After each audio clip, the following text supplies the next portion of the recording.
नारे तकबीर, अल्लाहु अकबर, नारे तकबीर।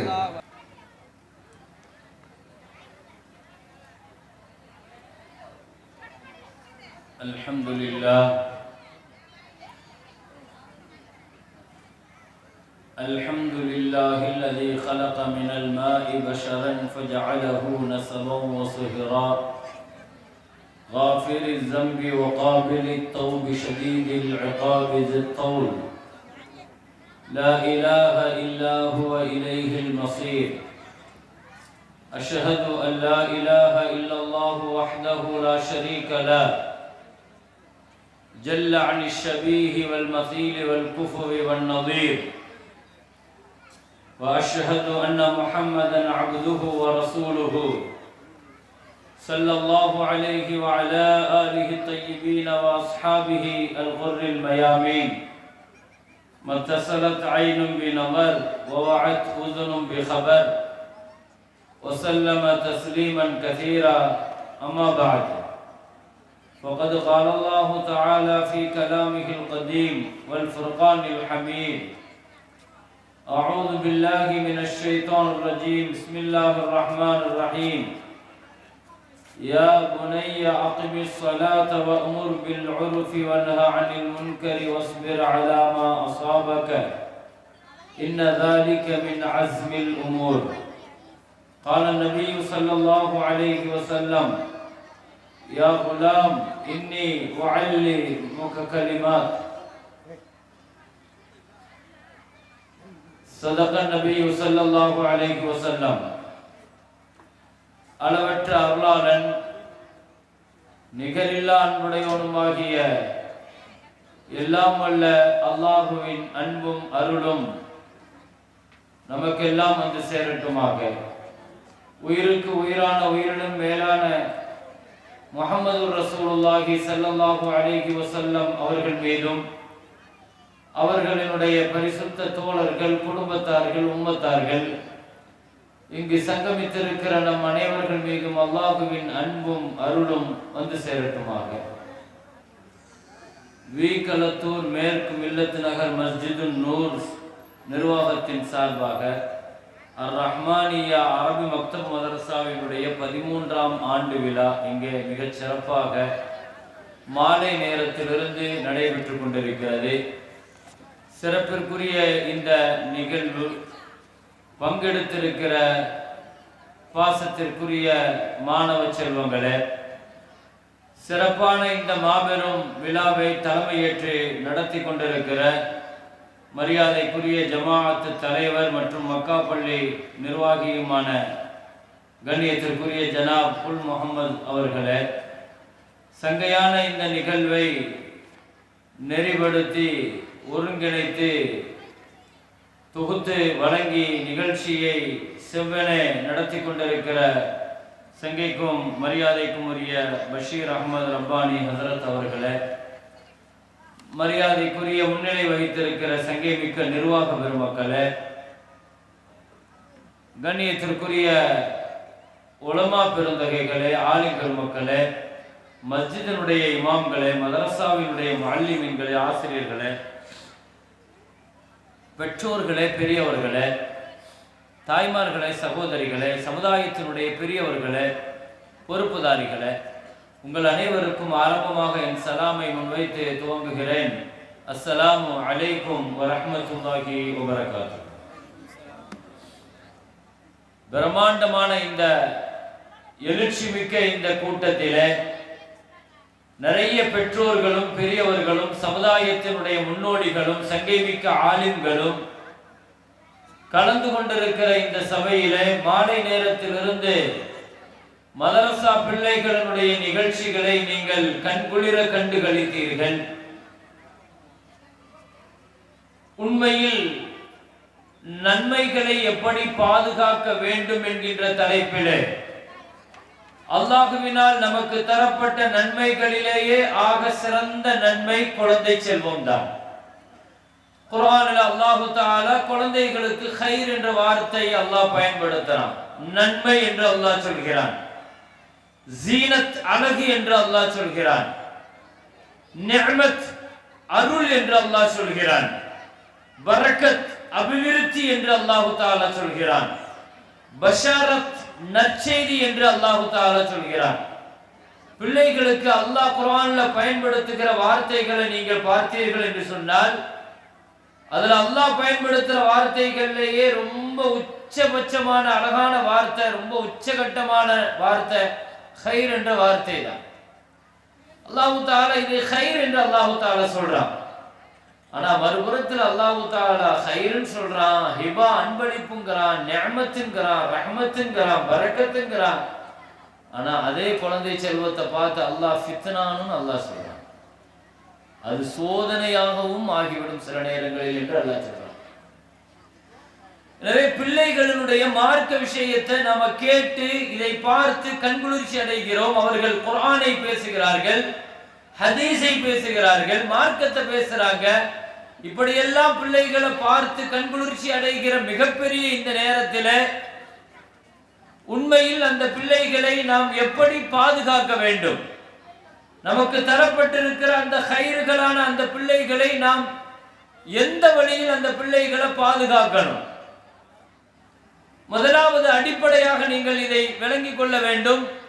நமக்கு தரப்பட்டிருக்கிற இந்த அமானிதமான இந்த பிள்ளைகள், நாளை மறுமையில் அல்லாஹ்விடத்தில் நாம் பதில் சொல்ல வேண்டிய இந்த பிள்ளைகள், ஆண் குழந்தைகளோ பெண் குழந்தைகளோ ரெண்டுக்கும் ஒரு சின்ன வித்தியாசம் தான். ஆண் குழந்தைகளுக்கு நிஅமத் என்று சஹாபாக்கள் சொல்லுவார்கள், பெண் குழந்தைகளுக்கு ஹசனத் என்று சஹாபாக்கள் சொல்லுவார்கள். ரெண்டுமே பாக்கியம்தான், ரெண்டுமே விலமதிக்க முடியாத சொத்து தான். ஆனா ரெண்டுக்கும் வித்தியாசம் இருக்குது. நிஅமத் ஆண் குழந்தைகள், அல் பனூன நிஅமுன் வல் பனாத்து ஹஸனாத்துன் என்று சொல்லுவார்கள் சஹாபிகளும் தாபிஈன்களும்.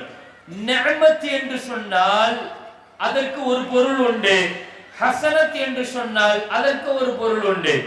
நிஅமத் என்று சொன்னால் எவ்வளவு தூரம் நிஅமத்துக்களை நாம் அனுபவிக்கிறோமோ அவ்வளவு தூரம் நாம் அல்லாஹ்வுக்கு கணக்கு கொடுக்க வேண்டும். அல்லாஹ் அவ்வளவு தூரத்திற்கு விசாரிப்பான். ஹசனத் என்று சொன்னால் அந்த பிள்ளைகள் நமக்கான மிகச்சிறந்த நன்மையாக, காலமெல்லாம் நமக்கான சேமிப்பாக மாறுவார்கள். பெண் குழந்தைகளை சஹாபிகள் அது ஹசனாத், காலமெல்லாம் நமக்கு நன்மையை சேர்க்கிற பொக்கிஷம் என்று சொல்கிறார்கள். ஆண் குழந்தைகள் நிஅமத்தோடு கவனமாக நீங்கள் வளர்த்தால்தான் அந்த பிள்ளைகளுக்கு நீங்கள் நாளைக்கு மறுமையில் அந்த பிள்ளைகளுடைய விஷயத்துல அல்லாஹ்வுக்கு நீங்க நிறைய பதில் சொல்ல வேண்டியது இருக்கும் என்று சஹாபிகள் சொல்கிறார்கள். ஆக எது எப்படி இருந்தாலும் ரெண்டும் அல்லாஹ்வினால் நமக்கு தரப்பட்ட பாக்கியம் தான், அமானிதம் தான். ஒரு பொருள் அமானிதம் சொல்லப்பட்டதற்கு பின்னால, ஒரு பொருள் அருள் என்று சொல்லப்பட்டதற்கு பின்னால அந்த பொருளை எப்படி பாதுகாக்கணுங்கிறது ரொம்ப முக்கியம். குழந்தைகளை எப்படி பாதுகாக்கணும்? குழந்தைகள் தான் ஒரு சமுதாயத்தினுடைய அடிப்படை. ஒரு பள்ளிவாசல்ல உருவாக்கப்படுகிற மதரசா, மக்தபு மதரசா, அது சரியான முறையில் நடத்தப்படலன்னு சொன்னா, அல்லது அதிலிருந்து பிள்ளைகளை மிகச் சரியாக உருவாக்கப்படலன்னா, அந்த மஹல்லாவுல எதிர்காலத்தில் உருவாகிற இளைஞர்கள் மதமாறிய சிந்தனை கொண்ட, முர்த்தத்திய நாத்திக சிந்தனை கொண்ட இளைஞர்களாக உருவாகுவார்கள். இதை சொல்றது யாரு? அபுல் ஹசன் அலி நதுவி அவர்கள் சொல்ற இந்த கருத்து.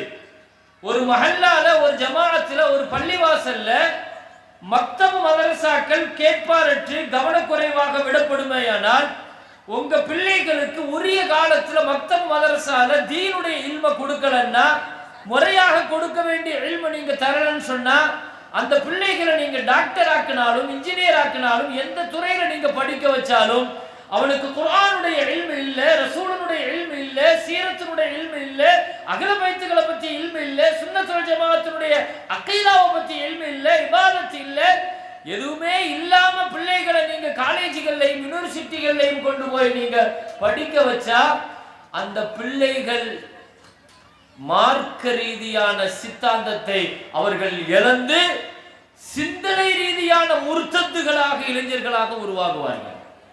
அல்லாஹ் பாதுகாக்க வேண்டும். உரிய காலத்தில் மக்தபு மதரசாக்களை குறித்த மிகப்பெரிய எழுச்சி ஏற்பட வேண்டும். அல்ஹம்துலில்லாஹ், இங்கே வந்து நான் கேள்விப்பட்டவரை வீக்களத்தூரை பொறுத்தவரையில் எல்லா பள்ளிவாசல்களிலேயுமே அல்ஹம்துலில்லாஹ் நிரப்பமாக 100க்கு நிகரான பிள்ளைகள், சில மதரசா 200க்கும் அதிகமான பிள்ளைகள் ஓதுவதாக மக்தப் மதரசாவுக்கு இங்குள்ள பெருமக்கள், நிர்வாக பெருமக்கள், பெற்றோர்கள் பெரிய ஒத்துழைப்புடன் பிள்ளைகளை இப்படி அனுப்புனதுனால, அதனுடைய முக்கியத்துவம் தெரிந்ததுனால இவ்வளவு பிள்ளைகளை மதரசாவுக்கு கண்டிப்பாக மிகப்பெரிய அளவில் உலகத்தை திரும்பி பார்க்க வைத்த 2 பெரும் தலைவர்கள். ஒன்னு அலி இப்னு சீனா என்று சொல்லுவார்கள், மருத்துவ உலகத்தினுடைய தந்தை என்று அவரை சொல்லுவார்கள். அவர் எழுதின திப்பு என்ற மருத்துவ நூல், அல் கானூன் ஃபி திப்பு ஒரு நூல் இருக்கிறது. அந்த நூலை கிறிஸ்தவ உலகம் மருத்துவ உலகத்தின் பைபிள் என்று கொண்டாடுகிறார்கள். ஒரு முஸ்லிம் இந்த அலி இப்னு சீனாவை இப்னு சீனான் மாத்தி அலி சீனான் மாத்தி, ஒரு முஸ்லிம் பெயர் ஒரு முன்னோடியாக அறிவியல் துறையில இருந்தா வரலாற்று ரீதியாக அதை அழிக்கிறதுக்கு என்னமெல்லாம் செய்யணுமோ பெயரை மாத்துறதுல இருந்து எல்லா வேலையும் செய்கிற ஒரு பெரிய வேலை நடந்துகிட்டே இருக்கு. மருத்துவ உலகத்துல ஜாம்பவானாக இருந்த அலி இப்னு சீனா, வரலாற்று துறையில ஜாம்பவானாக இருந்த இப்னு கல்தூன், இந்த 2 பேரும் சொல்ற வார்த்தைங்க, உங்க பிள்ளைகளை நீங்க எந்த துறையில வேணாலும் படிக்க வைங்க, ஆனா உங்க பிள்ளையினுடைய முதல் கல்வியாக குர்ஆன் இருக்கட்டும் என்று அவர் சொல்றார். உங்க பிள்ளைகளுடைய முதல் இல்மாக குர்ஆனை கொடுங்க. என்ன, குர்ஆன் என்பது ஜாமிஉல் உலூமி வல் ஹிகம், எல்லா கல்விகளையும் உள்ளடக்கிய வேதம் குர்ஆன். அந்த குர்ஆனை பிள்ளை ஆரம்பமாக நீங்க கொடுத்துட்டீங்கன்னு சொன்னா அதுல இருக்கிற அதபு, அதுல இருக்கிற ஒழுக்கம், அதுல இருக்கிற கல்வி, கல்விக்கான அத்துணை நீதிகளும் போதிக்கப்படுவது குர்ஆனின் வழியாக. இன்னைக்கு கல்லூரிகள்ல, காலேஜுகள்ல, யூனிவர்சிட்டிகள்ல படிச்சு கொடுக்கப்படுகிற கல்விகள் இருக்குது பாருங்க, அது கல்வி என்று சொல்றதை விட அதை கலை என்று தான் சொல்ல வேண்டும். இஸ்லாத்தை பொறுத்த வரைக்கும் கல்விக்கு ஒரு அடையாளம் இருக்குது. நம்மளுக்கு கல்விக்குன்னு சொல்லிட்டு சில அடையாளம் இருக்குது. என்ன அடையாளம்? இஸ்லாம் கல்விக்கு 3 அடிப்படையை சொல்லுது. 3 விஷயம் இருந்தா தான் அது கல்விங்கிறது. குர்ஆன்ல அல்லாஹ் தஆலா இக்ரா படிங்கன்னு அல்லாஹ் சொல்றான். இதுதான் குர்ஆன்ல இறங்கின முதல் வசனம், படி. படின்னு சொன்னா மட்டும் அல்லாஹ் அங்க நிறுத்தல. இங்க தான் உலகத்தினுடைய எல்லா கல்வியிலிருந்தும் இஸ்லாமிய கல்வி வேறுபடுது. நாம ஏன் இங்க கொண்டு வந்து பிள்ளைகளை மக்தப் மதரசாவோட அட்டாச்சடா நீங்க ஏன் இந்த கல்வியை கொடுங்கன்னு சொல்றேன் தெரியுமா? என்ன, வெறுமனே கற்றுக்கொள், கல்வியை எடுத்துக்கொள் சொன்னா மட்டும் அல்ல, அப்படி சொல்லல. இக்ரா, அடுத்த வார்த்தையை சேர்த்து நீங்க பாருங்க, படின்னு சொல்லிட்டு அல்லாஹ் நிறுத்தல. பிஸ்மி ரப்பி கல்லதி ஹலக், உன்னை படைச்ச ரப்புனுடைய பெயரை மறக்காமல் படி என்று சொல்லு. இங்கதான் உலகத்தினுடைய எல்லா கல்வியிலிருந்து இஸ்லாமிய கல்வி வேறுபட்டு இருக்குது. இஸ்லாம் கல்விக்கான பார்வையை அப்படித்தான் கொடுக்குது. எங்கேயாவது போய் எப்படியாவது நீ கத்துட்டு வா, உன் பிள்ளைய ஏதாவது நீ டாக்டர் ஆக்கு, எப்படியாவது இன்ஜினியர் ஆக்கு, ஏதாவது துறை சார்ந்த நீ PhD-ல IIT-ல அல்லது நீங்க என்னென்ன ஹையர் படிப்பு படிக்க வைக்கிறீங்களோ படிக்க வைங்க. ஆனால் படிப்புக்கு இஸ்லாம் தருகிற முதல் வார்த்தை அல்லாஹ்வை மறக்காம படி, தீன மறக்காம படி, ரப்ப மறக்காம படி, உன்னை படைச்சவனுடைய பெயரை எந்த நேரத்திலையும் முன்னிறுத்துற மாதிரி படி. அவனை மறந்துட்டு நீ படிக்கிற வார்த்தை அது கல்வி அல்லன்னு சொல்லுது.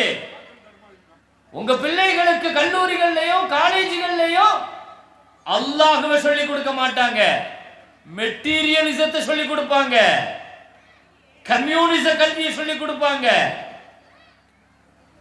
படைத்தவனுடைய பெயர் எந்த நேரத்திலேயும் மறக்காமல் படி. ஒரு சாஃப்ட்வேர் இன்ஜினியர், ஒரு சிவில் இன்ஜினியர், ஒரு மருத்துவ நிபுணர், குர்ஆன் முழுக்க நீங்கள் தேடி பாருங்கள். துல்கர்னைன் என்ற ஒரு சிறந்த சிவில் இன்ஜினியரை பற்றி அல்லாஹ் சொல்றான்.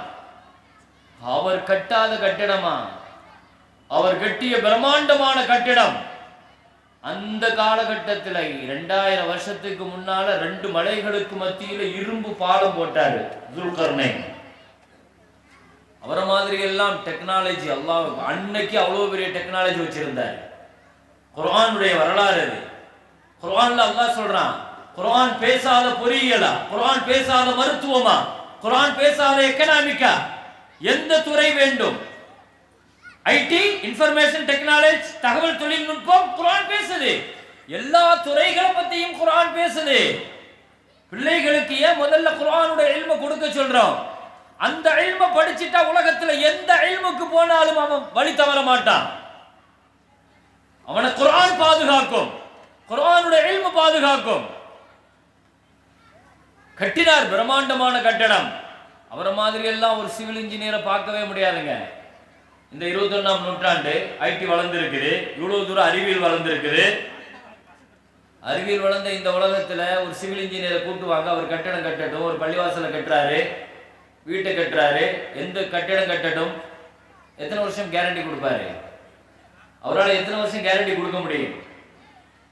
ஆனா அல்லாஹ் சொல்றான், அல்லாஹ்வுடைய இன்ஜினியர் ஜுல்கர்னைன் அவர் கட்டிய பாலம், 2 மலைகளுக்கு மத்தியில் அவர் எழுப்பிய சுவர், செம்ப உருக்கி இரும்ப பாலமா செஞ்ச ஹதூனி ஜுபரல் ஹதீத். கஹுஃப்ல, சூரா கஹுஃப்ல அல்லாஹ் இந்த வரலாறு சொல்லுவான். கல்வியை கையில் எடுத்தாதாங்க உலகம் நம்ம காலுக்கு கீழே வரும். உலகத்தையே ஆட்சி செஞ்ச 4 பேர்கள் அவர் ஒருத்தர். உலகத்தையே 4 பேர், ஒட்டுமொத்த உலகத்தையும் ஆட்சியில் வச்சிருந்தது 4 பேர். 2 முஸ்லீம் 2 காஃபிர். அல்லாஹ் தாலா ஆட்சி அப்படிதான் கொடுப்பான். ஆட்சிங்கிறது அல்லாஹ்வுக்கு பொருட்டு இல்லை. தூத்தில் முழுக்க மன் தஷா தன்சியல் முழுக்க மிம்மன் தஷா. அவன் விரும்பினவங்களுக்கு கொடுப்பன்னு சொல்லல அல்லாஹ், அவன் நாடினவங்களுக்கு கொடுப்பாங்கிறான் அல்லாஹ். ஆட்சியை பத்தி அல்லாஹ் பேசும்போது, நான் விரும்பினவங்களுக்கு ஆட்சியை கொடுப்பேன், வெறுக்கிறவங்கள்ட்ட இருந்து ஆட்சியை பிடுங்குவேன்லாம் சொல்லல. நான் நாடினவங்களுக்கு கொடுப்பேன், நாடினவங்கள்ட்ட இருந்து பிடுங்குவேன். அல்லாஹ் 2 பேருக்கும் கொடுத்துருக்கிறான். 2 முஸ்லீமிற்கு அல்லாஹ் உலகம் முழுக்க ஆட்சியை கொடுத்தான். அதே மாதிரி 2 காஃபிர்களுக்கும் அல்லாஹ் ஆட்சியை கொடுத்தான். சுலைமான் அலைஹிஸ்ஸலாம், துல்கர்னைன் அலைஹிஸ்ஸலாத்து வஸ்ஸலாம் 2 பேரும் உலகத்தையே கட்டி ஆண்ட மன்னர்கள். கிழக்கிலிருந்து மேற்கு வரை கண்ட்ரோல்ல வச்சிருந்தவர் துல்கர்னைன். குர்ஆன் சொல்லுது, உலகத்தில் சூரியன் உதிக்கிற இடத்துல இருந்து சூரியன் மறையிற இடம் வரைக்கும் அவர் கண்ட்ரோல்ல இருந்துச்சான். அவர் நடந்து போயிருக்கிறார், அவ்வளவு தூரம் போனாருன்னு அல்லாஹ் குர்ஆன்ல சொல்றான். வரலாறுகளை எல்லாம் ஒரு மீட்டிங்ல சொல்லி முடிக்கிற வரலாறுகள் அல்ல, லேசாக நாங்கள் தெளித்து விடுகிறோம். நீங்க படிக்கணும். சூரத்துல் கஹ்ஃப் போன்ற வரலாறுகளை எடுத்து படிங்க. யார் இந்த துல்கர்னைன்? பிள்ளைகளுக்கு அவர்களை ரோல் மாடலா கொடுங்க. நமக்கு ரோல் மாடல் யார் யாரையோ பிள்ளைகள் எடுத்துக்கொண்டிருக்கிறார்கள். பிள்ளைகளுக்கு ஹீரோவாக, ரோல் மாடலாக, ஐடியாலஜியாக இந்த மாதிரியான இளைஞர்களை கொடுங்க.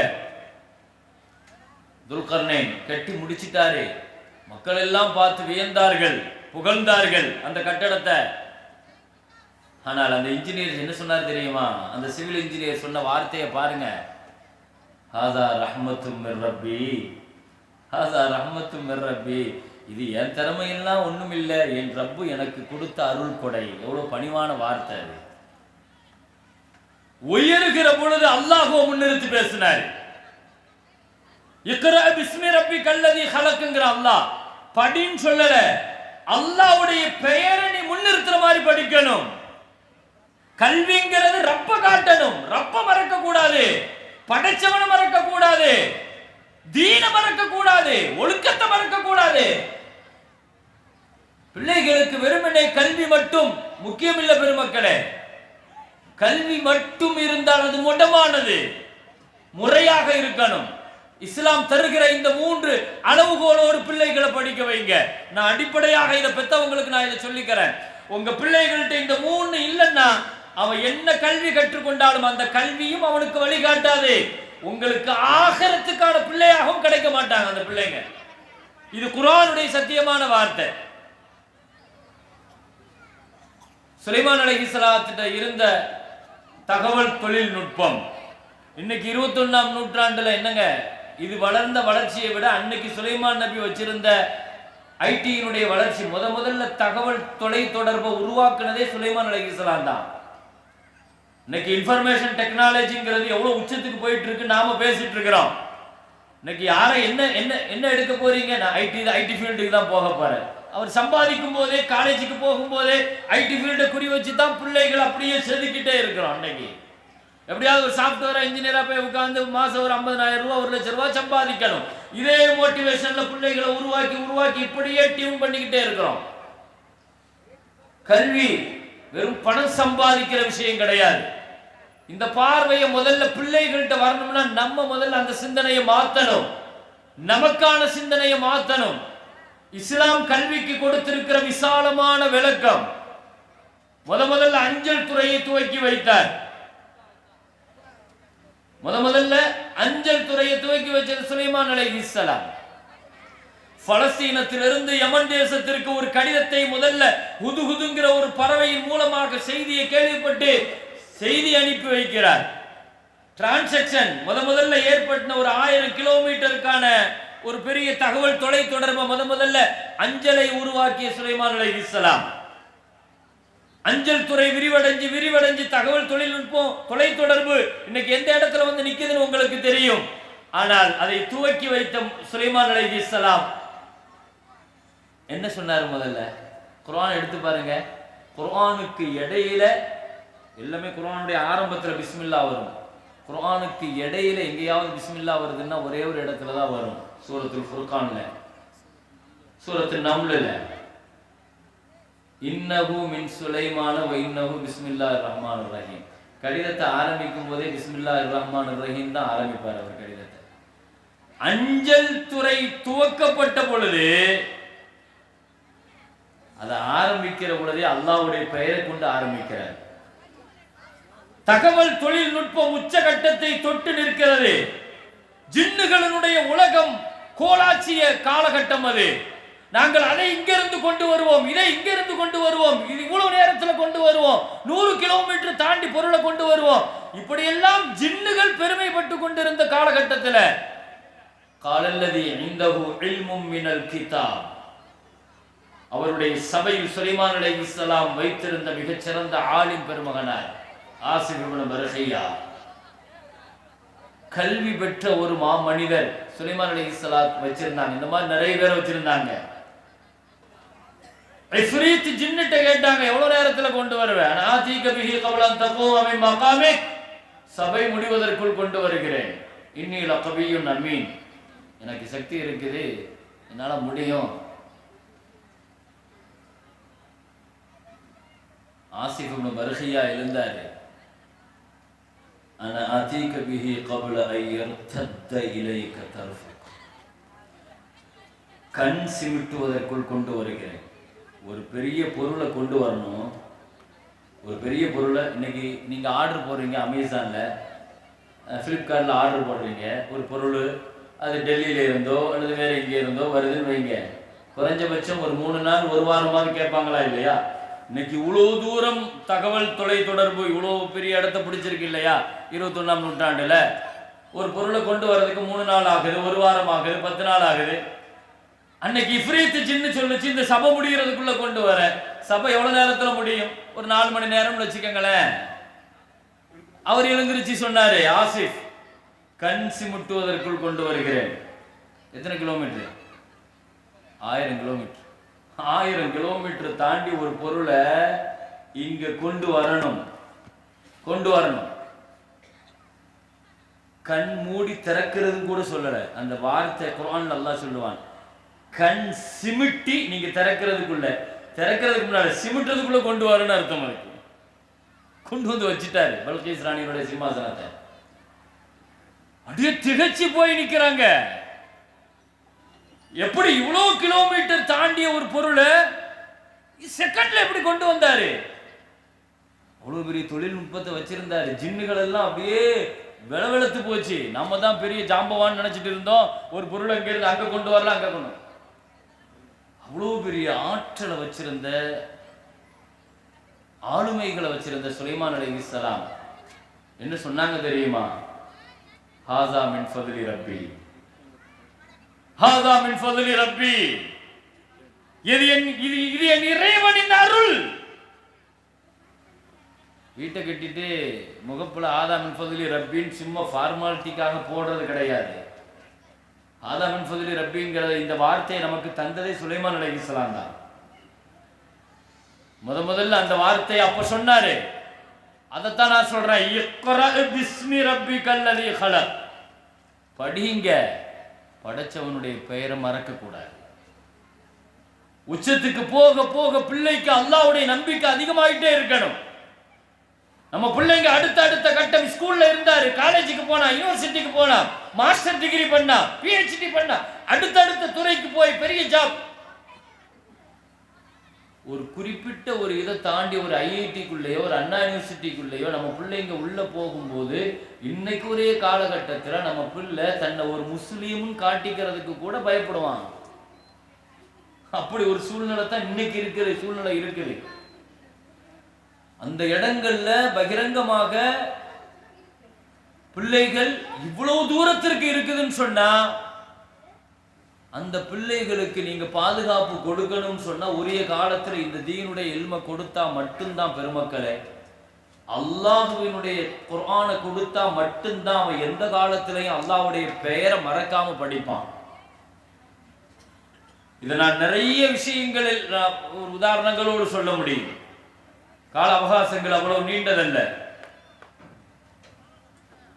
பிள்ளைகள் கல்வி முதல்ல படியுங்க, அல்லாஹ்வுடைய பெயர். இரண்டாவது என்ன தெரியுமா?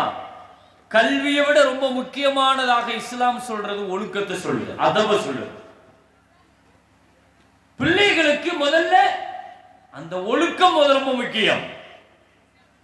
ஒழுக்கத்தை விட்டுட்டு பாதுகாப்பை விட்டுட்டு அதுக்கு பின்னால கல்வி எடுக்கிறதுல பிரயோஜனம் இல்லை. குறிப்பாக ஸ்பெஷலாக பெண் குழந்தைகளுக்கு கல்வியை கொடுக்கிறதுக்கு முன்னால பெண் குழந்தைகளுக்கு கல்வியை கொடுக்கணும். உரிய காலத்தில் கல்வி கொடுக்கப்பட வேண்டும். நபிகள் நாயகம் ஸல்லல்லாஹு அலைஹி வஸல்லத்தினுடைய மகள் ஃபாத்திமா ரலியல்லாஹு அன்ஹா ஸல்லல்லாஹு அலைஹி வஸல்லம் தங்களுடைய மகளை டாக்டர் ஆக்கினாங்க. ஃபாத்திமா ரலியல்லாஹு அன்ஹா ஹதீஸ் எடுத்து பாருங்க, மிகச்சிறந்த மருத்துவர். ஸல்லல்லாஹு அலைஹி வஸல்லம் வளர்த்தெடுத்த ஃபாத்திமா ரலியல்லாஹு அன்ஹா, நபியினுடைய நேரடியான கண்காணிப்புல வளர்ந்த பிள்ளை ஃபாத்திமா ரலியல்லாஹு அன்ஹா. கல்வியில எவ்வளவு தூரம், தீனுடைய கல்வியும் சரி துன்யாவினுடைய கல்வியும் சரி, ரெண்டுமே அவங்கள்ட்ட முறையாக தரப்பட்டுச்சு. ஒரு நாள் பள்ளிவாசல்ல உட்கார்ந்து இருக்கிற முஹம்மது ஸல்லல்லாஹு அலைஹி வஸல்லம் ஒரு கேள்வி கேட்டாங்க. சஹாபிகளுக்கு மத்தியில ஒரு கேள்வி, ஒரு விடுகதை. என்ன விடுகதை? பெண்கள்ல சிறந்த பெண்ணு யாரு அப்படின்னு கேட்கிறாங்க. இதை கேட்கறது யார்கிட்ட கேட்கிறாங்க? ஆண்கள் இருக்கிற சபைகள்ல கேட்கிறாங்க. சிறந்த பெண்மணி, அல்லாஹ்வுக்கு பிடிச்சமான பெண்ணு யாருன்னு கேட்டாங்க. இதை ஒவ்வொரு சஹாபியும் இதுக்கு ஒவ்வொரு பதிலும் சொன்னாங்க. அவங்கவுங்களுக்கு என்ன யோசனைக்கு வந்துச்சோ அதை சொன்னாங்க. ஸல்லல்லாஹு அலைஹி வஸல்லம் இது இல்லை, இது இல்லை, யார் என்ன பதில் சொன்னாலும் இது கிடையாது அப்படின்னு மறுக்கிறாங்க. சபையில இருக்கிற ஹஸரத் அலி ரலியல்லாஹு அவங்க சொல்றாங்க, நான் ஒரு பதிலை யோசிச்சு அதை சொல்லலாம்னு நினைப்பேன், அதை ஒருத்தர் எழுந்திருச்சு சொல்லிடுவாரு. ஸல்லல்லாஹு அலைஹி வஸல்லம் இது இல்லைங்க, உட்காருங்க அப்படின்றாங்க. நான் நினைப்பேன், நல்ல வேளை நம்ம சொல்லலை, நம்ம சொல்லி இல்லைன்ட்டா அது இப்படியே போகுது அந்த சபை. யாருமே அந்த விடை கொடுத்த மாதிரி தெரியல, சரியான விடை. நான் முடிவு பண்ணேன்னு அலி ரலியல்லாஹு சொல்றாங்க. இதுக்கு மேல உட்கார்ந்து இருந்தா கண்டிப்பா நேரடியா ரசூலுல்லாஹ் நம்மள்ட்ட கேட்பாங்க. கேட்டு பதில் சொல்லி பதில் தப்பா இருந்துச்சுன்னா அது எல்லாருக்கும் முன்னால நமக்கு அது ரொம்ப இதாகி போகும். அதனால இடத்த காலி பண்ணிடலாம்னு முடிவு பண்ணி மெதுவா நான் என்ன செஞ்சேன், அப்படியே குனிஞ்சுக்கிட்டே வந்து பள்ளிவாசலை விட்டு வெளியே வந்துட்டேன். வெளியே வந்து வீட்டுக்கு வந்தேன். ஃபாத்திமா ரலியல்லாஹு அன்ஹா, என்னங்க இன்னைக்கு சீக்கிரம் வந்துட்டீங்கன்னு கேட்டாங்க. நான் சொன்னேன், பள்ளிவாசல்ல உங்க வாப்பா ஒரு கேள்வி ஒன்று கேட்டிருக்கிறாரு, அந்த கேள்விக்கு யாராலையும் பதில் சொல்ல முடியல ஃபாத்திமா. அப்படி என்னங்க கஷ்டமான கேள்வி, என்ன கேள்வி கேட்டுட்டாங்க? ஐயுன் நிசாஇ அஃதல், பெண்கள்ல எந்த பெண்ணு சிறந்த பெண்? அல்லாஹ்வுக்கு ஒரு பெண்ணிட்ட எந்த குணம் ரொம்ப பிடிக்கும்? இதுதான் கேள்வியினுடைய சார். இந்த கேள்விக்கா பதில் தெரியல. ஃபாத்திமா ரலியல்லாஹு அன்ஹா இத சாதாரணமா சொன்னாங்க. இந்த கேள்விக்கா பதில் தெரியல உங்களுக்கு? என்ன ஃபாத்திமா சொல்ற? அங்க பெரிய பெரிய சஹாபாக்கள்லாம் இருக்கிறாங்க, யாருக்குமே பதில் தெரியல, எல்லாருமே ஒன்று சொல்றாங்க இல்லைன்னு சொல்லிட்டு நபி ஸல்லல்லாஹு அலைஹி வஸல்லம் இல்லைங்கிறாங்க. உனக்கு தெரியுமா? தெரியும். என்ன குணம் ஒரு பெண்ணிட்ட அல்லாஹ்வுக்கு ரொம்ப பிடிக்கும்? ஃபாத்திமா ரலியல்லாஹு அன்ஹா சொன்னாங்க, குர்ஆன் முழுக்க தேடி பாருங்க, ஒரு பெண்ணை பத்தி பேசும்போது அல்லாஹ் அதை ஒட்டி இன்னொரு விஷயத்தையும் சேர்த்து சொல்லுவான். அது என்ன தெரியுமா? வெட்கம் என்று. வெட்கம். பெண்ணை பத்தி பேசுற இடங்களில் எல்லாம் அல்லாஹ் வெட்கத்தையும் சேர்த்து பேசுவான். ஒரு பெண்ணிட்ட வெட்க குணம் அல்லாஹ்வுக்கு ரொம்ப பிடிக்கும். ஒரு பெண்ணிட்ட அல்லாஹ்வுக்கு ரொம்ப பிடிச்ச குணமே வெட்கம். எவ்வளவு தூரத்திற்கு அல்லாஹ் குர்ஆன்ல பேசுறான்னா, வலா யضربن بأرجلهن ليعلم ما يخفين من زينتهن. பெண்களே, தெருவில் நடந்து செல்லுகிற பொழுது உங்களுடைய காலின் கொலுசின் சப்தம் கூட அந்நியர்களை திரும்பி பார்க்க வைக்காத அளவுக்கு கால் மெதுவா வச்சு நடங்க அப்படின்னு அல்லாஹ் சொல்றான். காலை உரமா கூட நீங்க பூமியில வைக்காதீங்க. உங்க கொலுசின் சப்தம் கூட வெளியே வர வேண்டாம். ஒரு பெண்ணினுடைய பெயரும் கூட மறைக்கப்பட வேண்டியது, வெட்கத்திற்குரியது. குர்ஆன் முழுக்க நீங்க தேடி பாருங்க, ஒரு பெண்ணினுடைய பெயர் கூட குர்ஆன்ல இருக்கு. ஒரே ஒரு பெண்ணை தவிர குர்ஆன்ல சொல்லப்பட்ட ஒரே ஒரு பெண்ணினுடைய பெயர் மரியம் அலைஹிஸ்ஸலாத்துடைய பெயர் மட்டும்தான். வேற எந்த பெண்ணினுடைய பெயரும் குர்ஆன்ல இருக்காது. மரியம் அலைஹிஸ்ஸலாத்துடைய பெயரை கூட ஏன் அல்லாஹ் சொன்னாங்கிறதுக்கு காரணம் இருக்குது. என்ன, ஈசா அலைஹிஸ்ஸலாத்தை அவர்கள் கடவுள் என்ற ஒரு அந்தஸ்துக்கு கொண்டு வருவாங்கிறதுனால, இல்லை மரியமின் மகன்தான் அவர் ஈசா அலைஹிஸ்ஸலாம், ஒரு தாய்க்கு பிறந்த பிள்ளை ஈசா அலைஹிஸ்ஸலாம் அப்படின்னு சொல்றதுக்காக அல்லாஹ் தஆலா மரியம் அலைஹிஸ்ஸலாத்தை அல்லாஹ் அந்த இடத்துல பயன்படுத்துறான். மரியம் அலைஹிஸ்ஸலாத்தை தவிர குர்ஆன்ல ஒரு பெண்ணுடைய பெயர் இல்லை. அப்ப குர்ஆன் முழுக்க ஒரு பெண், அவளுடைய நடை, உடை, பாவனை அத்துணையும் கான தம்ஷி ஃபஜாஅத்து தம்ஷி அலா இஸ்திஹயா. அல்லாஹ் குர்ஆன்ல சொல்லுவான். ஷுஐப் அலைஹிஸ்ஸலாத்துடைய மகளை பத்தி அல்லாஹ் சொல்லும்போது ஃபஜாஅத்துஹு இஹ்தாஹுமா தம்ஷி அலா இஸ்திஹயா, அவள் வெட்கப்பட்டு கொண்டே தெருவிலே நடந்து வந்தாள் என்று அல்லாஹ் குர்ஆன்ல ஸலாஹித்து சொல்வான். ஒரு குமரி பெண் தெருவுல வெட்கப்பட்டுக்கிட்டே நடக்கிறத அல்லாஹ் அவ்வளவு அழகா பேசுறான். என்ன, அல்லாஹ்வுக்கு ஒரு பெண்ணிட்ட வெட்க குணம் ரொம்ப பிடிக்கும், ஹயா ரொம்ப பிடிக்கும். உஹது போர்க்களத்தில் முழுசா புர்காவை மூடிட்டு ஓடி ஓடி வந்து ரசூலுல்லாஹ் மௌத்தாயிட்டாங்கன்னு கேள்விப்பட்ட அந்த அம்மா அப்படியே உஹது களத்துல தேடிக்கிட்டே வருது ஜனாசாவா. ஒருத்தர் சொன்னாரு, குத்தில இப்னுக்கி, உன் மகன் மூத்தாய் இருக்கிறாரு. அந்த அம்மா பார்த்துச்சு, இன்னால் இல்லாகி, உன் கணவர் மூத்தாய் இருக்கிறார், இன்னால் இல்லா. ஒவ்வொரு ஜனாசாவா பாக்குதே, சகோதரர், மகன், கணவன். ஒரு வீட்டுல 3-4 ஜனாசா, 3 நாள் உறவுகளை பறி கொடுத்துட்டு கடைசியா ஸல்லல்லாஹு அலைஹி வஸல்லத்தை வந்து பார்த்தாங்க. ஸல்லல்லாஹு அலைஹி வஸல்லம் ஹயாத்தா இருக்கிறாங்க. குல்லு முசீபத்தின் பஅதக ஜலல் யா ரசூலல்லாஹ், நீங்க ஹயாத்தா இருக்கிறீங்களா யா ரசூலல்லாஹ், எல்லா முசீபத்தும் எனக்கு லேசுதான் அப்படின்னு சொன்னாங்க. உங்களுக்கு ஒன்றும் ஆவலையா யா ரசூலல்லாஹ். இது அப்படியே பார்த்துட்டே வந்த ஒரு நபித்தோழர் அந்த அம்மாட்ட வந்து கேட்டாங்க, அம்மா எவ்வளோ பெரிய இழப்பு, கணவனை இழந்திருக்கிற, மகனை இழந்திருக்கிற, சகோதரனை இழந்திருக்கிற, இந்த நிலையிலேயும் இப்படி புர்காவை இப்படி மூடிட்டு வந்து நீ இப்படி பார்க்கிறியம்மா அப்படின்னு சொன்னப்ப அந்த அம்மா சொன்னாங்க, மூத்தா போனது என் கணவர் தான், என் மகன் தான், என் சகோதரன் தான், என் வெட்கம் இல்லை, என் வெட்கம் என்கிட்ட ஹயாத்தா தான் இருக்குது. அது இருக்கிற வரைக்கும் என் ஈமான் என்கிட்ட ஹயாத்தா இருக்கும். ஹயா. ஃபாத்திமா ரலியல்லாஹு அன்ஹா சொன்ன வார்த்தை, குர்ஆன் முழுக்க நீங்கள் தேடுங்கள், அல்லாஹ்வுக்கு வெட்கத்தை போல பிடிச்ச குணம் ஒரு பெண்ணிட்ட வேற எந்த குணமும் இல்லை. யாருடைய மகள்? ஹதீஜா ரலியல்லாஹு அன்ஹா. முதல்ல வஹீ கிடைத்து பெருமானார் ஸல்லல்லாஹு அலைஹி வஸல்லம் ஹதீஜா அம்மாட்ட தான் வந்தாங்க. அப்ப யாருமே இல்ல, ஆறுதல் தேட யாரும் இல்ல. அபூபக்கர் ரலியல்லாஹு இல்ல, உமர் ரலியல்லாஹு இல்ல, எந்த சஹாபியும் இல்ல. கதீஜா மட்டும் தான் இருந்தார்கள் ரலியல்லாஹு அன்ஹா. கதீஜா அம்மாட்ட வந்து சம்மிலூனி சம்மிலூனி, நான் யாரையோ பார்த்தேன், ஏதோ நடந்தது, அந்த கார ஹிரால ஏதோ ஒன்ன பார்த்துட்டேன், அது யாருன்னு தெரியல, எனக்கு பதட்டமா இருக்குது, பயமா இருக்குது, மூடுங்க ஜம்மிலூனின்னு சொன்னப்ப தன் கணவரை ஆற தழுவி லா யுஹ்ஸீகல்லாஹு அபதா லா யுஹ்ஸீகல்லாஹு அபதா, அல்லாஹ் ஒரு காலத்திலே உங்களை கேவலப்படுத்த மாட்டான், லதஸிலிர் ரஹ்ம, நீங்க உறவுகளோடு சேர்ந்து வாழ்றீங்க, கஷ்டப்படுறவங்களுக்கு உதவி செய்றீங்க, சத்தியத்துக்கு துணை நிக்கிறீங்க, உங்களுக்கு ஏன் அப்படி ஒண்ணும் வராது அப்படின்னு சொன்னாங்க. சொல்லிக்கிட்டே இருக்கும்போது அங்க பார்த்த ஜிப்ரீல் அலைஹிஸ்ஸலாம் வீட்டுக்குள்ள வராங்க. ஸல்லல்லாஹு அலைஹி வஸல்லத்தினுடைய பதட்டமும் பயமும் அதிகமானது. இதோ நிற்கிறார். அங்க பார்த்து அவர் இங்கே வந்து விட்டார், இங்கே வந்து விட்டார்னு சொன்னாங்க.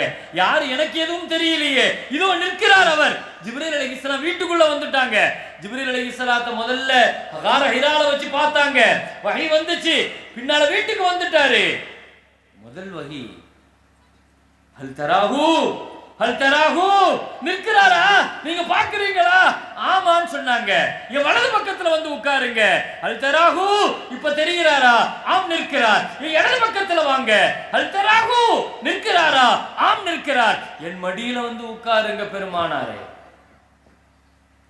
மடியில உட்கார வைக்கிறாங்க. தன் கணவரை அணைத்து கொண்டு கேட்டார்கள், நீங்க கவலைப்படாதீங்க, ஹல் தராஹு, இப்ப தெரிகிறாரா? ஆமா தெரிகிறாரு, நிற்கிறாருன்னு சொன்னாங்க. அப்படியா என்று சொன்ன கதீஜா அம்மா தன் தலையில் இருந்த முக்காட்டை லேசாக எடுத்துட்டு ஹல் தராஹு, இப்ப தெரிகிறாரான்னு கேட்டாங்க. இல்ல மறைஞ்சிட்டாருன்னு சொன்னாங்க. உடனே கதீஜா அம்மா ஸல்லல்லாஹு அலைஹி வஸல்லத்தினுடைய கையை பிடிச்சி அஷ்ஹது அல்லா இலாஹ இல்லல்லாஹ் வ அன்னக ரசூலுல்லாஹ், நீங்க நபி ஆயிட்டீங்கன்னு சொன்னாங்க.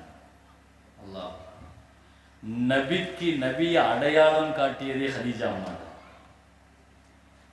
உங்களிடத்திலே வந்தவர் என் கணிப்பு சரியாக இருந்தால் ஜிப்ரீல் அலைஹிஸ்ஸலாம், ஜிப்ரீல் அலைஹிஸ்ஸலாம் உங்களுக்கு வந்திருப்பது வஹி என்று சொன்னார். ஒரு பெண் தலையில் முக்காடு இல்லாமல் இருக்கிற இடத்தில் மலக்கு நிற்க மாட்டார்னு எனக்கு தெரியும் சொன்னார். அப்படிப்பட்டவன் அந்த சீமாட்டியினுடைய மகள் இல்லையா? வளர்த்தது யார்? வளர்ப்பு. 6 வயசுல மூத்தா போயிடறாங்க. ஃபாத்திமா ரலியல்லாஹு அன்ஹா ஒரு 6-8 வயசு இருக்கும்போது வஃபாத் ஆயிடறாங்க. முழுக்க முழுக்க வளர்த்தது ஸல்லல்லாஹு அலைஹி வஸல்லம். மற்ற பிள்ளைகளை எல்லாம் நல்லபடியா வளர்த்து ஆளாக்கி 3 பொம்பளை பிள்ளைங்க. வஃபாத் ஆகும்போது கதீஜா அம்மா சொன்னாங்க, ரசூலுல்லாஹ்வுடைய கையை பிடிச்சி சொன்னாங்க, அல்லாஹ் எனக்கு 4 பொம்பளை பிள்ளைய தந்தான், அதுல 3 பெண் குழந்தைகளை நான் வளர்த்து நல்லபடியா ஆளாக்கி கல்வி கொடுத்து ஒழுக்கம் கொடுத்து கல்யாணம் முடிச்சு கொடுத்துட்டேன். என் பிள்ளை ஃபாத்திமாவுக்கு அந்த நசீபு கிடைக்கல. என் பிள்ளைக்கு நீங்க கல்வி கொடுக்கணும், நீங்க அதபு ஒழுக்கம் கொடுக்கணும், என் பிள்ளைக்கு நல்ல இடத்துல நீங்க கல்யாணம் முடிச்சு கொடுக்கணும், நீங்க ஒரு தாய்க்கு தாயாக தந்தைக்கு தந்தையாக என் பிள்ளைய நீங்க தான் வளர்க்கணும்னு கேட்டாங்க ஸல்லல்லாஹு அலைஹி வஸல்லம். கதீஜா அம்மா கண்ணிமை போல் பாதுகாத்து வளர்த்தார்கள். ஸல்லல்லாஹு அலைஹி வஸல்லம் ஃபாத்திமா ரலியல்லாஹு அன்ஹாவை வளர்த்ததை பாருங்க. உலகத்துல பொம்பளை பிள்ளையை எப்படி வளர்க்கணுங்கிறத முழுசா ரசூலுல்லாஹ்வின் வழியாக இந்த உம்மத்துக்கு அல்லாஹ் காட்டினான். ஒரு 8-9 வயசு இருக்கிற பொழுது காபத்துல்லாஹ்ல ரசூல் ஸல்லல்லாஹு அலைஹி வஸல்லம் தொழுது கொண்டு இருக்கிற பொழுது ஒட்டகத்தினுடைய குடலை கொண்டு வந்து ரசூலுல்லாஹ் மேல போட்டாங்க. ஒரு 100 கிலோ இருக்கும். அப்படியே அழுத்து மேலெல்லாம் சாணியாகி சுஜூதிலிருந்து எழுந்திருக்க முடியாமல் திணறுகிற பொழுது அவர்களை திட்டிக் கொண்டே ஓடி வந்த 9 வயது மகள் ஃபாத்திமா ரலியல்லாஹு அன்ஹா தன் வாப்பா படுற கஷ்டத்தை அப்படியே அதை எடுக்க முயற்சி பண்றாங்க. அந்த பிள்ளையால முடியல. அந்த நேரத்திலேயும் முஹம்மது ரசூலுல்லாஹி ஸல்லல்லாஹு அலைஹி வஸல்லம் ஃபாத்திமாவை பார்த்து சொன்னாங்க, ஃபாத்திமா ஹம்மிரி நஹ்ரகி, உன் கழுத்து திறந்திருக்கிறது மகளே, சுற்றிலும் அந்நியர்கள் இருக்கிறார்கள், நீ ஸ்கார்ஃபை வச்சு கழுத்தை மூடு மகளே என்று சொன்னார். எத்தனை வயசு பிள்ளை? 9 வயசு பிள்ளைங்க. 9 வயசு பிள்ளைக்கு அந்த உணர்வை நம்ம கொடுத்தா தான் உரிய காலத்துல அந்த பிள்ளைக்கு அந்த வெக்க உணர்வுங்கிறது வரும். பிள்ளைகளுக்கு அந்தந்த சின்ன வயசுலேயே அந்த உணர்வுகளை பிள்ளைகளுக்கு கொடுக்கணும். 9 வயசுல முகமது ரசூல் ஸல்லல்லாஹு அலைஹி வஸல்லம் ஃபாத்திமா ரலியல்லாஹு அன்ஹாவுக்கு சொல்றாங்க, எம்மா அந்நியர்கள்லாம் சுத்தி இருக்கிறாங்க, வாப்பா இப்படி கஷ்டப்படுறாருன்னு பார்க்காதமா, உன் கழுத்து எலும்பு திறந்திருக்கிறது மகளே, உன் கழுத்து திறந்திருக்கிறது மகளே, நீ துணியை வச்சு மூடுமான்னு சொன்னாங்க. அதுதான் ரொம்ப முக்கியம்ங்கிறத சொல்றாங்க. அந்த நேரத்திலேயும் தன் மகள் அந்த ஹயா உணர்வோடு, வெக்க உணர்வோடு, இப்படி வளர்க்கப்பட்ட ஒரு பிள்ளை எப்படி வளரும், வளர்ந்திருக்கும் அந்த மதீனாவிலே? கேட்டு பாருங்கள், சஹாபிகளுக்கு கேட்டு பாருங்கள். எங்கள் ஃபாத்திமா, இந்த உம்மத்தின் தலைவி ஃபாத்திமா ரலியல்லாஹு அன்ஹா மதீனாவின் தெருவிலே நடக்கிற பொழுது நடுவிலே நடக்க மாட்டார்கள். மதீனாவின் சுவரை தேய்த்துக் கொண்டு பெரிய புர்காவை போர்த்திக் கொண்டு சஹாபிகள் பார்த்து சொல்லுவார்களாம், ஏதோ வயதான கிழவி செல்கிறார் என்று. சிரித்து பெருமானார் ஸல்லல்லாஹு அலைஹி வஸல்லம் சொல்லுவார்கள், இல்லை இல்லை, என் மகள் ஃபாத்திமா தான். அது ஒரு 14 வயசு பிள்ளை, 18 வயசு பிள்ளை. அப்படியே பெரிய புர்காவை போர்த்தி கொண்டு மதீனாவினுடைய சுவரை அப்படியே தேய்த்துக் கொண்டு ஓரமாக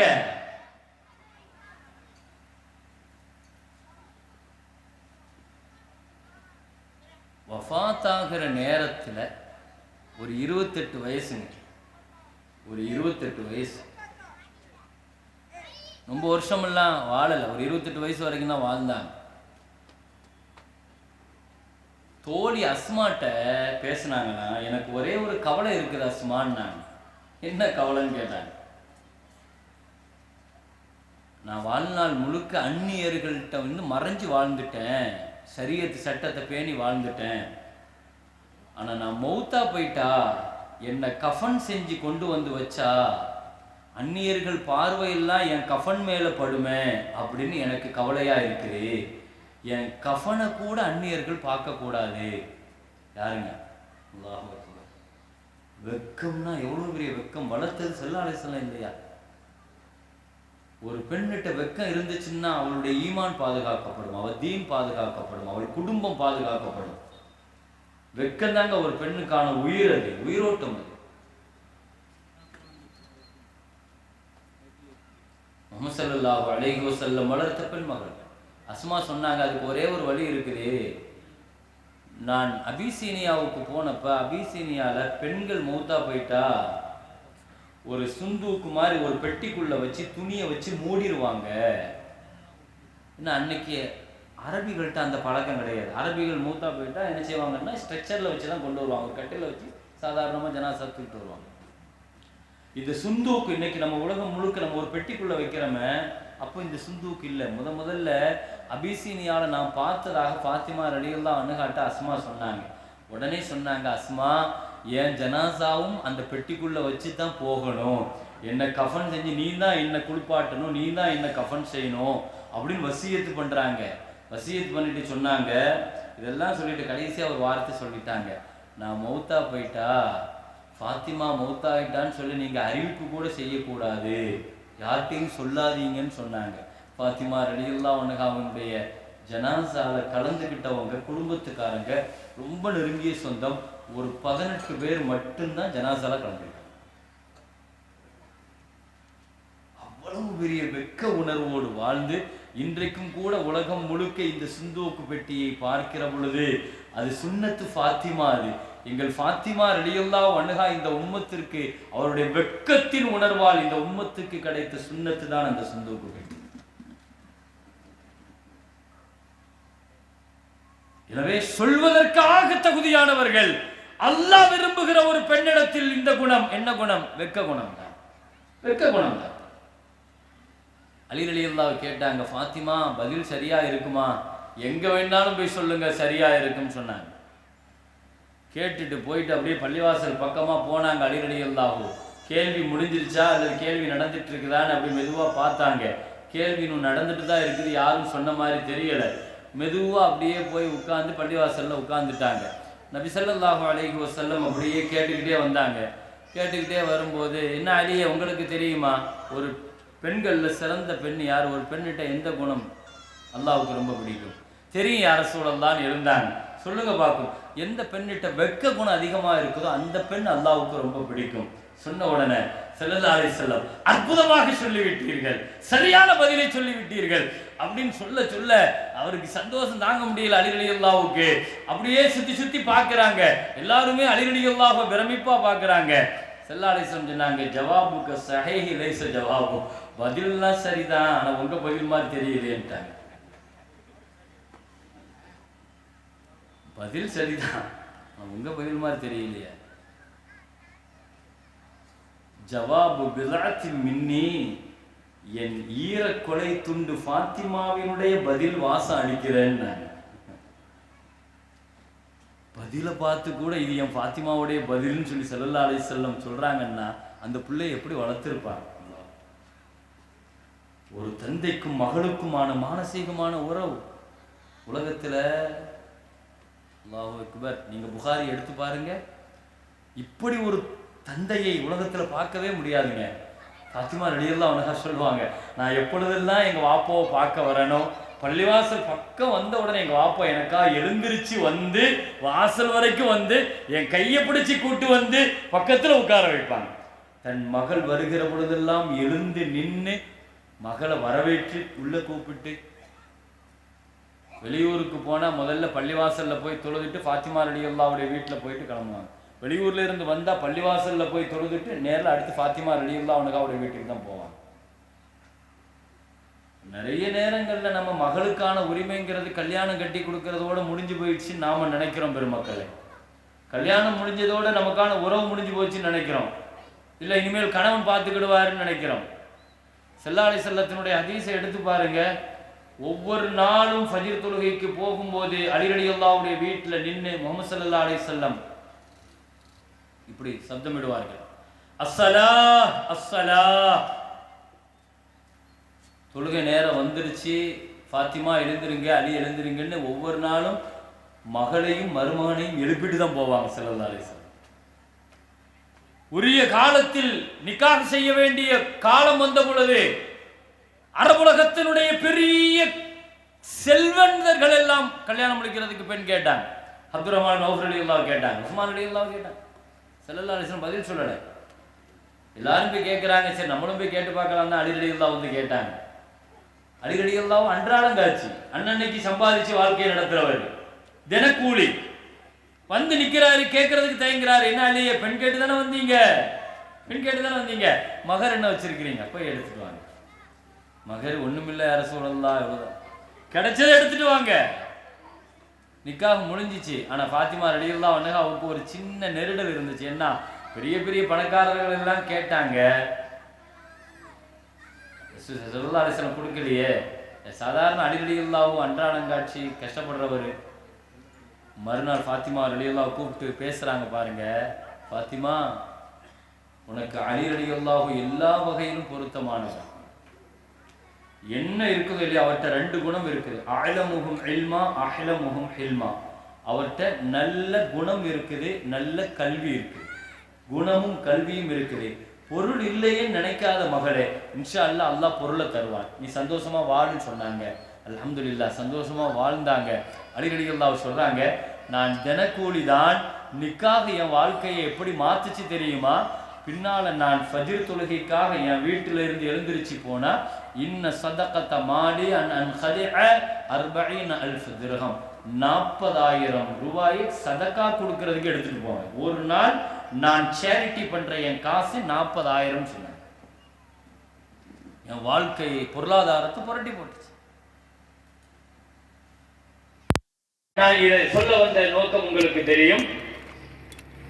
கல்வி கொடுக்கப்பட வேண்டும் பொம்பளை பிள்ளைங்களுக்கு, ஆனால் அதை விட ரொம்ப முக்கியம் அதவும் பாதுகாப்பு. பிள்ளைகளை கல்லூரிகள்ல, காலேஜுகள்ல, யூனிவர்சிட்டிகள்ல படிக்கிறதுக்கு ஏதாவது கோர்ஸுக்கு ஆண் குழந்தைகளும் சரி பெண் குழந்தைகளும் சரி, அதவை ஒழுக்கத்தையும் பாதுகாப்பையும் மையப்படுத்துங்கள். இதற்கான சூழல் இருக்குதான் பாருங்க, பாதுகாப்பு கொடுக்க முடியுமான்னு பாருங்க. எனவே கல்விக்கு இஸ்லாம் தருகிற இரண்டாவது அடிப்படை, அந்த பிள்ளைகள் ஒழுக்கம் சார்ந்து இருக்க வேண்டும். கல்வி குர்ஆனை முதல்ல திறங்க.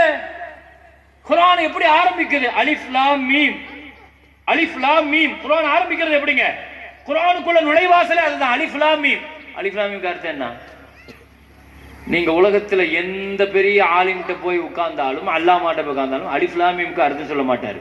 அலிஃப் லாம் மீம்க்கு அர்த்தம் தெரியாது. அலிஃப் லாம் மீம்ங்கிறது குர்ஆனுடைய பாஸ்வேர்டு. குர்ஆனுடைய கம்ப்யூட்டருக்கு லேப்டாப்புக்கு பாஸ்வேர்டு இருக்கிற மாதிரி குர்ஆனுக்கு பாஸ்வேர்டு என்ன? அலிஃப் லாம் மீம். அலிஃப் லாம் மீம்க்கு எல்லா இடத்துலையுமே எல்லா முஃபஸ்ஸிரீன்களுமே இதனுடைய கருத்து அல்லாஹ்வுக்கே தெளிவானது அப்படின்னு போட்டுருவாங்க. இதனுடைய அர்த்தம் எங்களுக்கு தெரியாது, அல்லாஹ்வுக்கு தெரியும். என்ன அர்த்தம் அதுக்கு? நீங்க குர்ஆனுக்குள்ள வரும்போது ஒழுக்கமாக சரண்டர் ஆகி பணிவாக எனக்கு எதுவுமே தெரியாது அல்லாஹ்வுக்கு தான் தெரியும்னு உள்ளவா. குர்ஆன் உனக்கு எல்லாத்தையுமே சொல்லிக் கொடு.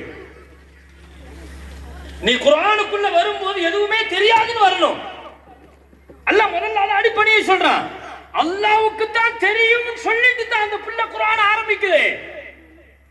அதனால தான் நாங்க சொல்றோம் பிள்ளைகளுக்கு முதல் கல்வியாக குர்ஆனை கொடுங்க. குர்ஆனுடைய இல்ம படிக்க வைங்க. அந்த இல்ம படிச்சிச்சுன்னா அந்த பிள்ளை முதல்லயே அதபையும் ஒழுக்கத்தையும் பணிவையும் பெற்றவங்களுக்கு முன்னால பணிவையும். எனவே கல்வி அது அல்லாஹ்வை காட்டணும். கல்வி அது அதம் ஒழுக்கம் சார்ந்து இருக்கணும். கல்வி ஒழுக்கம் சார்ந்து இருக்கணும். நபிகள் நாயகம் ஸல்லல்லாஹு அலைஹி வஸல்லம் பிள்ளைகளுக்கு மிக முக்கியமாக கொடுக்க சொன்னது மூணாவது விஷயம், ரப்பு மேல உள்ள நம்பிக்கையை பலப்படுத்துற மாதிரி கல்வியை கொடுங்க. தன்னம்பிக்கை ஒரு பக்கத்துல இன்னைக்கு தன்னம்பிக்கையை மட்டும் கொடுத்தரோம், இன்னொரு பக்கத்துல தன்னம்பிக்கை இல்லாம இறை நம்பிக்கையை மட்டுமே கொடுத்தரோம். ரெண்டுமே தவறானது. ஸல்லல்லாஹு அலைஹி வஸல்லம் சின்ன பிள்ளைங்க அதுல இப்னு அப்பாஸ் ரலியல்லாஹு கூப்பிட்டு அழகா சொன்னாங்க. இப்னு அப்பாஸ் ஒரு 7 வயசு பிள்ளைகிட்ட ஸல்லல்லாஹு அலைஹி வஸல்லம் கொடுக்குறாங்க பாருங்க. அக்காயிது பிள்ளைகளுக்கு அகீதா கொடுக்கணும். அல்லாஹ்னா யாரு, ரசூல்னா யாரு, மலக்குமார்கள்னா யாரு, வேதம்னா என்ன, அக்காயிதனுடைய இல்மு ரொம்ப முக்கியங்க பிள்ளைகளுக்கு. இஸ்லாம் கல்வி அடிப்படையாக மூணாவது இது சொல்லுது. அடிப்படையா அல்லாஹ்வை முன்னிறுத்துற அதே நேரத்தில் அல்லாஹ் மேல நம்பிக்கையை பலப்படுத்துற மாதிரி பிள்ளைகளை உருவாக்குங்க. இதா சஅல்த ஃபஸ்அலில்லாஹ் வ இதா ஸ்தஅன்த ஃபஸ்தஇன் பில்லாஹ். ஒரு 7 வயசு பிள்ளைகிட்ட ஸல்லல்லாஹு அலைஹி வஸல்லம் பாடம் எடுக்கறாங்க. என்ன சொன்னாங்க தெரியுமா? மகனே யஹ்ஃபதுல்லாஹ் யஹ்ஃபதுக. அல்லாஹ்வுடைய கடமையில நீ பேணுதலா இருந்தா அல்லாஹ் உன்னை பத்திரமா பாத்துக்கிடுவான். உபதேசத்தை எப்படி ஆரம்பிக்கிறாங்க? ஒன்னும் செய்ய வேண்டாம். பிள்ளைக்கு ரசூலுல்லாஹ் கொடுத்த இந்த ஆர்டர் மட்டும் பாருங்க, இந்த அட்வைஸ் மட்டும் பாருங்க. இதை சொல்லி நான் முடிச்சுக்கிறேன். இது ரொம்ப முக்கியமானது. பிள்ளைகளுக்கு அகீதா அகாயிது சம்பந்தமான கல்வி பிள்ளைகளுக்கு முதல்ல கொடுக்கணும். ஸல்லல்லாஹு அலைஹி வஸல்லம்னா யாரு, ரசூலுடைய குடும்பம்னா என்ன, சஹாபிகள்னா யாரு, அவங்க மேல என்ன மரியாதை வைக்கணும், என்ன பேசணும், என்ன செஞ்சிருக்கிறாங்க, ஒவ்வொருவர்களை பத்தி அகீதாவை நம்ம பிள்ளைங்களுக்கு கொடுக்கணும். அது உரிய காலத்துல கொடுக்காதனுடைய விளைவுதான் அன்னைக்கு சஹாபியை பேசினா, பின்னால தாபியீன்களை பேசலாம், வலிமார்களை பேசலாம். அதெல்லாம் பேசும்போது பார்த்து சிரிச்சுட்டு இருந்தோம், கடைசியா பெத்தவங்களை பேசலாம். அப்ப மட்டும் வலிக்குது இவருக்கு. எங்க நீங்க தடுத்திருக்கணும்? நீங்க அவன் சஹாபிகளை குறைச்சி மதிப்பிடுகிற பொழுதே நீங்க உரிய காலத்துல சஹாபிகள்னா யாருன்னு புரிய வச்சிருக்கணும். ரசூல்மார்களை தரக்குறைவாக பேச சொல்ல அந்த நேரத்துல சரியான முறையில ரசூல்மார்கள்னா யாருங்கிறத புரிய வச்சிருக்கணும். அப்படியே தட்டி தட்டி கடைசியாக தன்னை வந்து சேரும் போது மட்டும்தான் நமக்கு வலிக்கிறது. ஸல்லல்லாஹு அலைஹி வஸல்லம் அழகா சொன்னாங்க, இதா ஸ்தஅன்த ஃபஸ்தஇன் பில்லாஹ் வ இதா ஸஅல்த ஃபஸ்அலில்லாஹ். நீ ஏதாவது கேட்கணும்னா மகனே அல்லாஹ்ட்ட கேளு, உதவி கேட்கணும்னா ரப்புட்ட கேளு நீ அப்படின்னு சொல்லிட்டு அழகான ஒரு வார்த்தை சொன்னாங்க பிள்ளைகிட்ட. ஒலா தாஜிஸ், ஒலா தாஜிஸ். முடியாதுன்னு சொல்லி எதையுமே நீ உட்கார்ந்துராதமா, முயற்சி பண்ணணும். எவ்வளவு தூரம் முட்டி மோத முடியுமோ முட்டி மோது. அஜிஸ் இருக்குது பாருங்க, இயலாமை. பிள்ளைகளுக்கு அந்த இது வரக்கூடாது, அவநம்பிக்கை வரக்கூடாது. பிள்ளைகளுக்கு தன்னம்பிக்கையை கொடுக்கணும், முயற்சி செய்யறதுக்கான ஃபயரை ஏற்படுத்தணும், மோட்டிவேஷனை உண்டாக்கணும். ஒலா தாஜிஸ், எவ்வளவு அழகான வார்த்தை. ஒலா தாஜிஸ், முடியாதுன்னு சொல்லி நினைக்காத மகனே, முடிகிற வரைக்கும் முட்டி மோது, கடைசி வரைக்கும் மோது. ஒரு கட்டத்துல நீ தோத்து போயிட்டன்னு சொன்னா, நீ எடுத்த முயற்சி எல்லாம் வீணா போயிட்டுன்னு சொன்னா, நீ நினைச்சது நடக்கலன்னா, அடுத்து பாருங்க, தன்னம்பிக்கை போய் தோக்குற இடத்துல அப்படியே இறை நம்பிக்கையை ஜாயின் பண்ணிடுவாங்க. சொன்னாங்க, குல் கத்தர் அல்லாஹ், ஓ அல்லாஹ் நாடுனது நடந்திருக்குது அப்படின்னு நீ சொல்லணும் அப்படின்னாங்க. எவ்வளவு அழகான ஒரு சைக்காலஜிக்கல் ஒரு அட்வைஸ் இது. ஒரு மனோ தத்துவ ரீதியான ஒரு கவுன்சிலிங் இது. இதை சொல்லாதனுடைய விளைவு தான் இன்னைக்கு பிள்ளைகள் நீட்டு தேர்வுல தோல்வி அடைஞ்சிட்டா அவன் எடுக்கிற தப்பான முடிவு கல்லூரிகள்ல காலேஜுகள்ல ஃபேஸ் பண்ண தெரியல பிரச்சனைய. ஏன்னா ஒரே மாதிரியான இதை மட்டும் கொடுத்துருக்குறாங்க. நீ நினைச்சா நடக்கும், நீ நினைச்சா நடக்கும், நீ நினைச்சா நடக்கும். அவன் கடைசியா போய் முட்டிக்கிட்டு நிற்கும் போது நான் 600 மார்க் எதிர்பார்த்தேன் நீட்ல, எனக்கு அது 300 தான் வந்துச்சு, 350 தான் வந்துச்சுன்னா அதை அவனால ஃபேஸ் பண்ண முடியல. தப்பான முடிவு எடுக்கிறான். ஏன் ஃபேஸ் பண்ண முடியல? அந்த இடத்துல மார்க்கம் சொல்லுது தோத்து போயிட்டியா, குல்கத்தர் அல்லாஹ் மாஷா அல்லாஹ், அல்லாஹ் நாடுனது நடந்திருக்குது. நானும் ஒண்ணு நினைச்சேன், அல்லாஹ் ஒண்ணு நினைச்சான், அல்லாஹ் நாடுனது நடந்திருக்குது, அது எனக்கு நன்மையா இருக்கும். தோல்வி வருகிற பொழுது அது அல்லாஹ்ட்ட ஒப்படைச்சிருன்னு சொன்னாங்க. பிள்ளைக்கு தோல்வி வந்துச்சுன்னா நீ அல்லாஹ்ட்ட ஒப்படைச்சு. எனக்கு இந்த இடத்துல ஒரு சின்ன ஒரு ஈசா அலைஹிஸ்ஸலாத்தினுடைய ஒரு பறவையினுடைய ஞாபகம் வருது. ஒரு குருவி ஒன்று வானத்தில் பறந்துட்டு இருந்துச்சு. ஈசா அலைஹிஸ்ஸலாம் அப்படியே காட்டு பக்கமாக போயிட்டு இருந்தாங்க. அந்த குருவியை பார்த்தாங்க. அது ஒரு கிலோமீட்டர் உயரத்தில் பறக்குது. அவ்வளோ உச்சத்தில் பறந்துட்டு இருக்கும்போது ஈசா அலைஹிஸ்ஸலாம் அதை அப்படியே குற்றுநோய் கவனிக்கும் போது அது அப்படியே சிரிச்சுக்கிட்டே பறந்துச்சான். ஈசா அலைஹிஸ்ஸலாம் கேட்டாங்க, என்ன சிரிக்கிறேன்னு கேட்டாங்க. அந்த குருவி சொல்லிச்சான், கீழே என்னை பிடிக்கிறதுக்காக வேடன் வலையை விரிச்சு வச்சுட்டு உட்கார்ந்துருக்கிறான் காட்டில் இங்கே. ஆனால் அல்லாஹ் எனக்கு கொடுத்துருக்கிற பார்வை இருக்குத, அது எவ்வளோ உயரத்தில் போனாலும் 1 கிலோமீட்டருக்கு மேலே போனாலும் பூமியில் ஊர்ந்து செல்லுகிற சின்ன எறும்பாக இருந்தாலும் என் கண்ணுக்கு தெரியும். அல்லாஹ் என் கண்ணு அவ்வளோ ஜூமாக அல்லாஹ் தந்திருக்கிறான், ஜூம் பண்ணி. இவன் இது தெரியாமல் இவ்வளோ பெரிய வலையை விரிச்சு வச்சு நான் மாட்டிக்கிடுவேன்னு நினச்சிருக்கிறான் அப்படின்னு சிரிச்சிட்டு பறந்து போச்சான் அந்த பறவை. ஈசா அலைஹிஸ்ஸலாம் போயிட்டாங்க. காலையில் போயிட்டு மாலை நேரத்தில் அப்படியே வேலையை முடிச்சுட்டு திரும்ப வரும்போது அந்த இடத்த கிராஸ் பண்ணி வந்தா வேடம் விரிச்சு வச்சிருந்த வலை இருக்குது பாருங்க, அது உள்ள இது மாட்டிக்கிட்டான். உள்ள மாட்டிக்கிட்டு அங்கேயும் இங்கேயும் திணறுது, இது பண்ணுது. ஈசா அலைஹிஸ்ஸலாம் போய் கேட்டாங்க, காலையில் தானே நிறைய டைலாக்லாம் பேசினேன், எனக்கு அப்படி பார்வை இருக்குது, இப்படி பார்வை இருக்குது, நான் அதை எடுத்துருவேன் இதை எடுத்துருவேன், எப்படி உள்ள வந்து மாட்டினேன் அப்படின்னு சொல்லி கேட்டாங்களா ஈசா அலைஹிஸ்ஸலாம். அது சொல்லிச்சான், இதா கதர ஃபஅமியல் பஸர், அல்லாஹ்வுடைய விதி முடிஞ்சிருச்சுன்னா பார்வை குருடாயிடும் போல தெரியுது அப்படின்னு சொல்லிச்சாங்க. இதுதான் வாழ்க்கையின் யதார்த்தம். நம்ம அப்படியே இவர் சொல்லுவாரு, கொஞ்சம் ஏண்டா எப்படிடா போய் ஆக்சிடென்ட் ஆகி விழுந்தா, எப்படி கால் உடைஞ்சு, இல்லை கொஞ்சம் லேசாக கட்டடிச்சிருக்கணும், நான் கொஞ்சம் அப்படி திரும்பி போயிருந்தா, இப்படி திரும்பி போயிருந்தா பாரு. அல்லாஹ் முடிவு பண்ணிட்டான்னு சொல்லி சொன்னா முதல்ல உன் மூளையை தான் நிறுத்துவான். மூளை நிறுத்தினதுக்கு பின்னால நீ எப்படி அங்க திரும்புறது இங்க திரும்புறது எப்படி நடக்கும்? யதார்த்தத்தை அழகாக புரிய வைக்கிறார்கள். முயன்ற அளவுக்கும் முயற்சி செய்யுங்கள், உட்கார வேண்டாம். அந்த பிள்ளைகிட்ட சொன்னாங்க, ஒரு கட்டம் அது மாறிடுச்சு, நீ நினைச்சது நடக்கல, நினைச்சது கிடைக்கலன்னா மாஷா அல்லாஹ் கத்தர் அல்லாஹ், அல்லாஹ் நாடுனது நடந்திருக்குதுன்னு சொல்லிருமா மகனே. ஒரு காலத்திலையும் இப்படி சொல்லிடாத, நான் மட்டும் போயிருந்தா, நான் இருந்திருந்தா, நான் அதை செஞ்சிருந்தா, இந்த வார்த்தையை சொல்லாத. இது ஷைத்தானுடைய வார்த்தை. நாங்கள் சொல்லலாம், இது ஷைத்தானுடைய வார்த்தை, இது ஒரு மூமினுடைய வார்த்தை கிடையாது.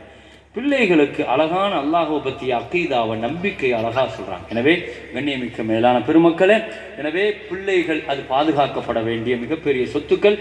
அந்த பிள்ளைகளுக்கு கல்வியை கொடுங்க. தயவு செய்து கல்விக்கான இஸ்லாம் கொடுக்கிற இந்த 3 அடையாளங்களை பாருங்க. அவர் அல்லாஹ்வை மறக்கக்கூடாது, 2வதாக ஒழுக்கத்தை மறக்கக்கூடாது, 3வதாக அல்லாஹுவின் மீதான நம்பிக்கையை எந்த காலத்திலையும் கைவிடக்கூடாது. இந்த 3ம் சார்ந்து இருக்குமானால், அப்படி சார்ந்து இருக்கிற அந்த மக்தபனுடைய கல்வியை உங்கள் பிள்ளைகளுக்கு முழுசா கொடுங்க. அது உரிய காலத்தில் இதுவும் நடக்கட்டும். துன்யாவினுடைய கல்வியிலையும் அவர் துறை சார்ந்த அறிஞர்களாக அவரும் தேவை, துறை சார்ந்த நிபுணர்கள் இந்த உம்மத்துக்கு தேவை. எல்லா துறைகளுக்கும் பிள்ளைகள் வரட்டும், எல்லா படிப்புகள் படிக்கட்டும். பெரிய பெரிய ஐஐடி போன்ற, என்ஐடி போன்ற, அண்ணா யூனிவர்சிட்டி போன்ற பெரிய பெரிய காலேஜுகளில் பிள்ளைகள் பெரிய பெரிய படிப்புகள் படித்து வர வேண்டிய காலத்தினுடைய கட்டாயம் என்ன? கல்வியை கையில் எடுத்தால் மட்டும்தான் எதிர்காலத்தில் இந்த சமுதாயம் கண்ணியத்தோடு வாழ முடியும். உலகத்தில் ஆக இழிவான சமுதாயம் யூதர்கள். அவர்களை போன்று ஒரு பிறப்பதற்கு இவ்வளவு ஒரு மோசமான ஒரு பிறவி அவர்கள். ஆனால் உலகத்தில் எல்லா நாடுகளிலிருந்தும் துரத்தப்பட்ட நாடோடிகள், அவர்களுக்கு நாடு கிடையாது. அப்படி 1.25 கோடி பேர் இருக்கிற அந்த யூதர்கள் இன்னைக்கு உலகம் பூராவும் அவனைத்தான் பட்டு கம்பளம் விரித்து வரவேற்கிறான். நோபல் பரிசு வாங்கினவன்ல கிட்டத்தட்ட 90% பேர் யூதர்கள் தான் வாங்கி வச்சிருக்கிறான். எப்படி? உலகமே அவனை விரட்டுச்சு, அவனை அவ்வளோ இதாக பார்த்துச்சு, அவன் ஒன்றுமே செய்யலை, கல்வியை மட்டும்தான் கையில் எடுத்தான். கல்வியை மட்டும் கையில் எடுத்தான். அவனுக்கு தெரியும் கல்வியை எடுத்தால் உலகம் நமக்கு அடிமையாயிடும், அவனுக்கு தெரியும். எனவே கல்வியை எடுத்தான். உலகமே இன்னைக்கு யூத பிடிக்குள் மாட்டிக்கொண்டிருக்கிறது. எனவே எதிர்காலம் இஸ்லாத்திற்கான எதிர்காலமாக வளர்ந்து கொண்டிருக்கிற இந்த நேரத்தில் முஸ்லீம் உம்மத் கல்வியில் மிகச்சரியாக பயணிக்கணும். அது மக்தபு கல்வியோடு சேர்ந்த கல்வியாக பயணிக்கிற பொழுது பிள்ளைகளின் எதிர்காலம் ஆரோக்கியமாக இருக்கும். வாஹிரு தாவானா அல்ஹம்துலில்லாஹி ரப்பில் ஆலமீன். அஸ்ஸலாமு அலைக்கும் வரஹ்மத்துல்லாஹி வபரகாத்துஹு.